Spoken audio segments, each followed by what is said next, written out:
La Regione ha dichiarato lo stato di allarme climatico per disagio fisico sino a giovedì 2 agosto. Le temperature bollenti di questi giorni, unite a un altrettanto elevato tasso di umidità, hanno già colpito in particolare persone anziane. Solo ieri il personale del pronto soccorso di San Donà è intervenuto per una decina di anziani svenuti a casa. Numerosi gli eccessi anche fra le persone giovani in tutti i pronto soccorso per sintomi tipici del calore: debolezza, mal di testa, nausea. L'US4 ha attivato il protocollo regionale che prevede il monitoraggio e l'assistenza della popolazione fragile in collaborazione con i medici di medicina generale in 21 comuni e le case di riposo del Veneto orientale.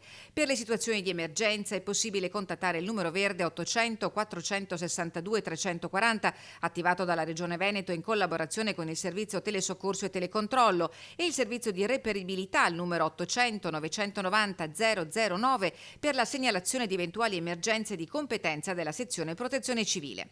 In tutta la provincia di Venezia ieri l'osservatorio aria dell'ARPA aveva rilevato il superamento della soglia di informazione di 180 microgrammi per metro cubo per l'ozono, cioè il livello oltre il quale sussiste un rischio per la salute umana in caso di esposizione di breve durata per alcuni gruppi particolarmente sensibili della popolazione, come gli anziani, i bambini, le donne in gravidanza e le persone affette da disturbi respiratori.